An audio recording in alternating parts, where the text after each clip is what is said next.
What's up tout le monde, j'espère que vous êtes bien assis dans votre fauteuil et que vous êtes chaud parce qu'aujourd'hui on parle d'une théorie qui est bien au-dessus de la théorie du complot. Vous avez sûrement déjà entendu parler de l'histoire mais je pense pas que vous connaissiez les détails. Bref, on parle de la théorie Pixar qui a été trouvée par un fan beaucoup trop fort.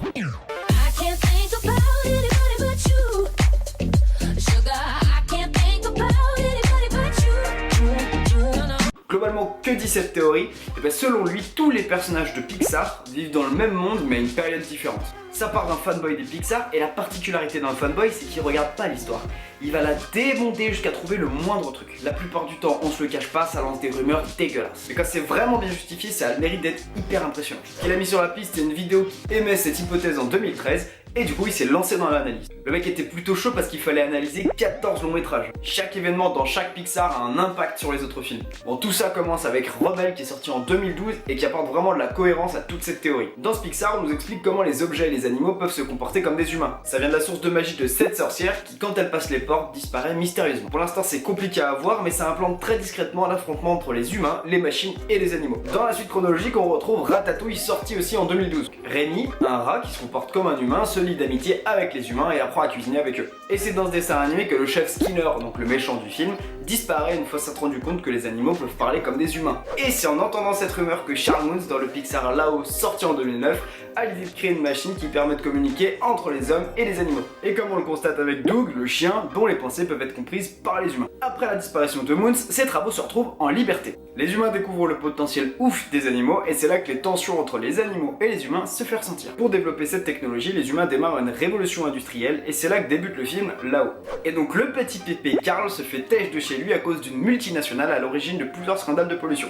Et quelle société force un peu trop sur la pollution, ce qui pousse l'humanité à quitter la Terre? BNL qu'on retrouve dans Wall-E. Là tu peux dire ouais c'est un peu poussé comme histoire. Mais notre petit fanboy en matant tous les Pixar, et là où il a été monstrueux, c'est qu'il a vu que quand on retournait Buzz l'éclair, les piles qu'il y avait dans le jouet, c'est des piles BNL. Je m'en remets toujours pas, le mec a dû mettre 5 heures à mater Toy Story. Quelques années plus tard, l'histoire se passe dans le monde de Nemo, monde dans lequel les animaux peuvent parler et réfléchir. Et quand on voit le journal dans la salle d'attente du dentiste, il y a un logo BNL qui apparaît. J'ai pas réussi à retrouver l'image, mais si vous voulez un autre exemple, dans le monde de Dory, on voit le calendrier Wall-E apparaître en fond d'image. Les films qui sont cités marquent une tension entre les hommes et les animaux, mais cette tension elle évolue entre les hommes et les machines. Dans Les Indestructibles, le vrai méchant de l'histoire ça serait pas Syndrome, mais Omnidroid, sa machine. L'intelligence de cette machine, ça lui aurait permis d'analyser les héros comme une menace pour l'humanité. Donc la haine entre les machines et les humains, ça s'explique par l'intelligence artificielle qui est chargée de protéger l'humanité. Plus de héros, donc c'est la voie libre pour les machines, et les machines ne détruisent pas les humains parce que c'est leur source d'énergie. On peut supposer que c'est pour ça que les jouets abandonnés dans les greniers sont complètement inanimés. Donc les machines essaient de contrôler les humains en développant une société qui répond à tous leurs besoins, et bien sûr c'est by and large. Révolution industrielle, pollution, la planète devient hostile à l'humanité et ils se cassent en dehors de la Terre. Et dans ce vaisseau, tous les humains dépendent totalement des machines, et donc le rôle entre les jouets et les humains est inversé. Il reste toujours des machines sur Terre, notamment les voitures, d'où le Pixar Cars. Mais comme les machines ont besoin de l'énergie humaine et que les humains sont partis dans l'espace, les machines qui restent disparaissent.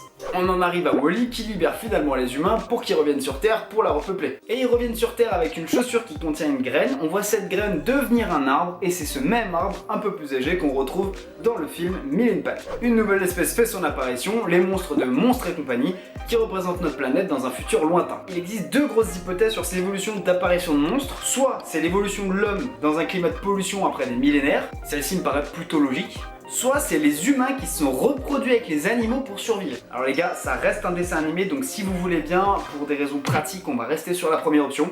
Dans Monstres et compagnie, on voit une nouvelle crise énergétique, et comme par hasard, l'énergie des monstres, c'est l'humanité. Grâce aux machines, les monstres peuvent voyager jusque chez les humains, mais en fait, il s'avère que ce serait plutôt un voyage dans le temps, et donc les monstres remonteraient à l'époque de l'humanité. À ce stade de la vidéo, vous êtes soit carrément convaincu par la théorie, soit vous trouvez que c'est tiré par les cheveux de ouf et que c'est de la grosse merde. Je suis d'accord, on peut se dire que le mec pour l'instant a une super bonne imagination. Mais le combo breaker qui fait taire tous les rageux et qui montre à quel point John Negrino il était chaud, on voit Sully gravé dans la cabane de la sorcière. Allez, terminé, on remballe, le mec a tout niqué. Si tu veux prouver que c'est faux, t'as intérêt à t'accrocher. Un autre indice pour l'époque où elle est, c'est qu'elle taille un camion Pizza Planet qu'elle a probablement vu parce qu'on le voit apparaître dans absolument tous les Pixar. Et donc cette sorcière serait Boo qui, en partant à la recherche de Sully, traverse les portes. À force de traverser les portes, elle se rend probablement compte qu'elle voyage dans le temps. Et donc c'est en remontant dans le temps qu'elle aurait pu remonter à l'époque des feux follets, le début de l'univers, et c'est ici qu'elle aurait appris la magie. On ne sait pas encore si Boo a pu retrouver Sully, mais si on y pense, c'est l'amitié entre Boo et Sully qui est à l'origine de tous les Pixar. Et ceci achève la théorie Pixar qui est justifiée en long, en large et en travers. J'ai essayé de faire la version courte, mais maintenant qu'elle est populaire, il y a des preuves qui sont apportées tous les jours par la planète entière. Sur ça, c'est la fin de cet épisode, j'espère que vous avez kiffé. N'oubliez pas le like et le partage, c'est ce qui diffuse mes contenus et c'est un vrai kiff. Sur ça, je vous dis à la prochaine pour un nouvel épisode. Ciao!